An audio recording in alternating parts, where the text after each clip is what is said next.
네, 안녕하세요. 리와이버입니다. 이전 영상에서 볼보의 XC90과 제네시스 GV80을 비교를 해봤죠. 그 이후에도 S90과 G90을 한번 비교를 해봤는데 볼보 차종을 전체적으로 확인을 해본 결과 공통점이 있었고, 그리고 그 공통점에 대해서 앞으로 제네시스 또한 더 강화된 후방 충돌 테스트에서도 높은 등급을 받기 위해서는 볼보의 이런 선례가 적용이 돼야 하지 않을까 하는 관점에서 이번 영상을 만들게 되었습니다. 현재 자동차 충돌 테스트는 후방 충돌에 대한 기준이 없습니다. 얼마 전에 카니발이 측면 충돌 테스트에서 좀 더 강화된 조건으로 충돌을 하면서 푸어 등급을 받은 적이 있었죠. 저는 여기에 더불어서 앞으로는 후방 충돌도 미리 준비를 해야 된다고 봅니다. 특히나 우리나라 같은 경우에는 졸음 운전으로 인해서 후방 충돌이 일어났고, 그로 인한 끔찍한 결과를 보기도 했습니다. 혹여나 나의 과실이 아니라 후방에 있는 차량의 과실로 인해서 이렇게 후방 충돌이 일어났을 때 상해를 조금이라도 저감하고 조금이라도 사망률을 낮출 수 있는 그런 볼보의 설계가 적용되었으면 하는 바람입니다. 지금 보시는 것처럼 XC90과 GV80을 비교를 해보면 XC90은 여기 이 뒤쪽까지 2열 탑승자까지 울트라강 혹은 핫스탬핑강이 적용이 되어 있는 것을 확인하실 수가 있습니다. 하지만 제네시스의 최고급 SUV인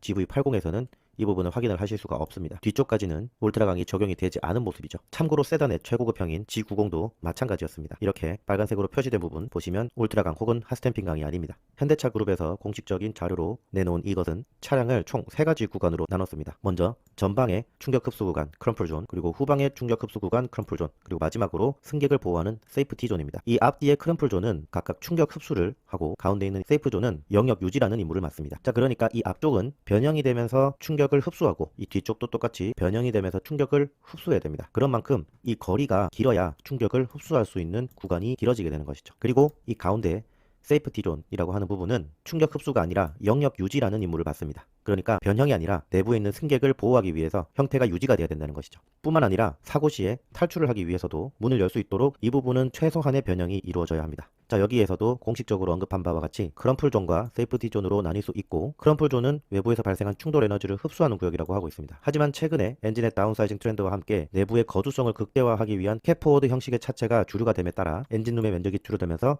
자연스럽게 크럼플 존의 면적이 작아지는 경우가 빈번해졌다고 합니다. 앞서 말씀드린 것처럼 이 크럼플 존의 길이가 더 짧아지게 된다면 충격을 흡수하는 길이도 짧아지면서 이 세이프티 존까지 충격이 전해지는 가능성이 더 높아지는 것이죠. 그럼에 따라서 이 자동차 제조사들이 이러한 설계 트렌드에 발맞춰 작은 공간으로도 충돌 에너지를 최대한 흡수하는 방향으로 차체 기술을 개발해 오고 있습니다. 반면 세이프티 존은 그림과 같이 승객이 탑승하는 공간을 가리키며 부위의 강성을 최대한 향상시켜야 되고, 어떠한 방향에서의 충돌에도 최대한 기존의 형태를 유지하는 방향으로 기술 개발이 이루어지고 있다고 합니다. 어떠한 방향에서의 충돌에도 최대한 기존의 형태를 유지해야 되는데, 지금의 경우에는 여기서 보시듯이 제네시스 G80, G90마저도 C필러까지는 울트라강을 적용하지 않고 있습니다. 하지만 이 어떠한 방향에서의 충돌에도 최대한 기존의 형태를 유지해야 되면은 이 세이프티 존은 모두 최대한 높은 강도의 스틸을 사용을 해야 된다는 뜻으로도 이해할 수 있겠죠. 현대차 기아의 플랫폼 세대별 주요 변화입니다. 1세대의 경우에는 이 파란색 부분이 세이프티 존의 일부에 한해서 핫스탬핑이 적용이 되었습니다. 이렇게 T자 형태로 말이죠. 그리고 다음으로 2세대는 이 A필러까지도 어느 정도 영역이 넓어졌다는 것을 확인하실 수가 있고, 마지막으로 이 3세대에 걸쳐서는 충돌 골도 주요 부재 핫스탬핑 확대 적용이라고 되어 있고, 이 C필러와 그리고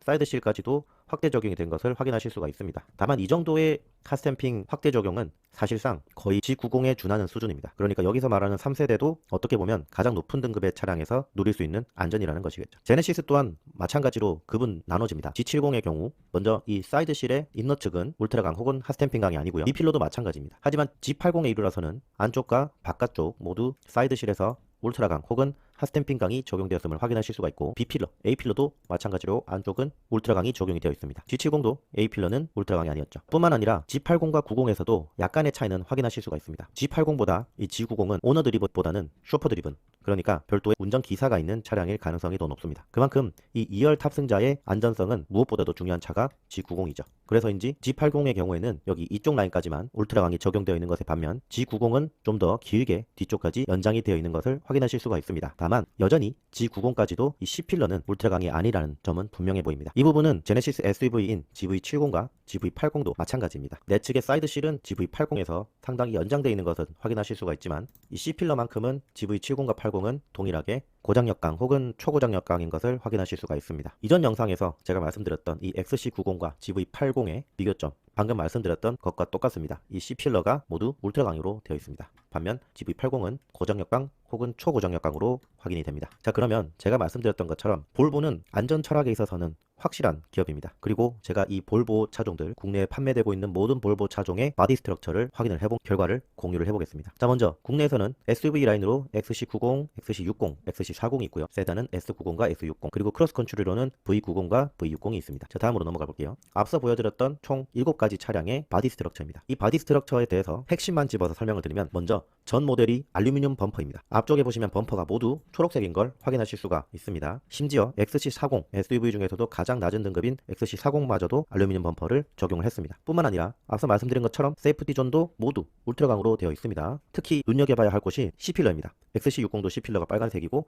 SUV 최저 등급인 XC40마저도 빨간색의 울트라 강의 C필러에 적용이 되어 있습니다. S90도 마찬가지, S60도 마찬가지, V90, V60 모두 하나 차별점 없이 동일하게 세이프티 존은 C필러까지도 울트라 강의 적용이 되어 있습니다. 다음으로 스트랩 마운트가 알루미늄입니다. 다만 XC40은 제외고요. 이 스트랩 마운트 양쪽을 고정해주는 스트랩바 또한 알루미늄입니다. XC40은 또 제외고요. 그리고 이번 영상에서 또 말씀드리고 싶었던 부분은 바로 이 C필러가 울트라 강인 것뿐만 아니라 2열과 트렁크 사이에 차체가 보강이 되어 있다는 점입니다. 좀 더 상세하게 설명을 드려볼게요. 자, 바로 이 빨간색 부분, 후석의 시트와 이 트렁크 공간을 구분하는 이쪽에 보강 설계가 되어 있습니다. 총 7가지 차종을 모두 확대를 해봤습니다. 대표적으로 S60만 한번 소개를 해볼게요. 이 S60의 경우에 주황색 부분이 이렇게 솟아 있습니다. 주황색 부분이 솟아 있고, 이 노란색 부분이 레인포스먼트 브라켓이라고 해서 강성을 증대해주는 역할의 레인포스먼트 브라켓이 하나, 둘, 셋, 넷, 이쪽에 다섯, 6, 7개가 들어가 있습니다. 제가 육안으로 확인되는 것만 8개네요. 이 부분은 V60도 마찬가지고 V90도 마찬가지, S90도 마찬가지입니다. XC90,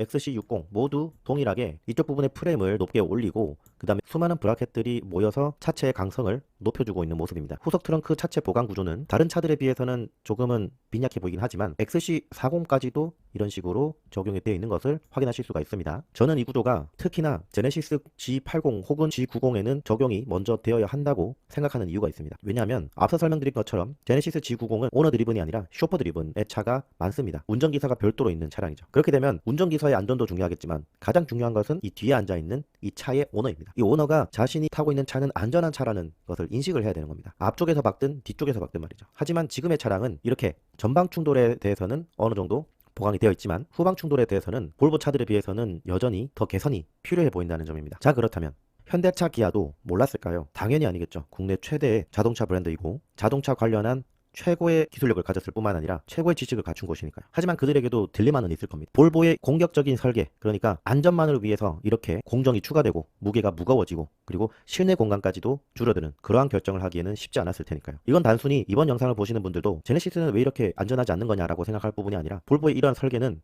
그에 따른 제반사항도 가져오게 됩니다. 첫 번째로 이 부품들이 추가가 되면서 무게가 무거워지고 공정이 늘어나면서 가격이 높아집니다. 뭐 그 정도는 어느 정도 감안한다고 하더라도 마지막으로 이 부품이 추가가 됨으로써 현대차 기아의 가장 큰 강점이라고 했던 실내 공간적인 측면에서도 손해를 보게 됩니다. 이러한 부품들이 이 2열 탑승자 뒤쪽으로 더 추가가 되게 되면 그에 따른 실내 공간은 당연히 더 좁아질 수밖에 없겠죠. 하지만 이제는 현대차 기아 혹은 제네시스도 실내 공간이 조금은 줄어들더라도 안전을 위해서 희생을 했다는 부분을 오히려 강조를 하고 이렇게 볼보에 선행적으로 적용된 보강 구조를 반영을 했으면 하는 바람입니다. 물론 이번 제 영상에서 말씀드렸던 저의 생각은 틀렸을지도 모릅니다. 왜냐하면 현재까지 동일한 기준의 후방 충돌 테스트를 제네시스 혹은 볼보는 받아본 적이 없으니까요. 앞으로 만약 IIHS나 전 세계의 주요 자동차 충돌 테스트 기관에서 후방 충돌 테스트를 추가를 하고 또한 그 결과가 공개가 되고 만약 제네시스가 볼보 차들에 비해서 상대적으로 후방 충돌에 약하다라는 결론이 나오게 된다면 제 의견이 어느 정도 맞아 들어가겠지만 지금의 이 구조 또한 볼보의 차량들과 거의 유사한 수준이 나올 수도 있습니다. 왜냐하면 볼보의 경우에는 이 후방에는 이렇게 알루미늄이 들어간 차량은 없었거든요. 자, 그래서 이번 영상의 결론은 현대차 기아 또한 앞으로 더 강화될 충돌 테스트에 대비해서 이 C필러까지도 울트라 강이 적용이 돼야 될 것 같다라는 점이고 뿐만 아니라 이러한 볼보의 후석과 트렁크 사이의 차체 보강 이러한 부분도 눈여겨보고 벤치마킹을 해서 선제적으로 적용을 하고 좀 더 안전한 차를 만든다는 것을 고객들에게 인식시켜주고 이런 점을 세일즈 포인트, 마케팅 포인트로 사용을 해보는 것이 어떨까 이렇게 생각을 해보게 됩니다. 저는 지금까지 리바이버였습니다. 감사합니다.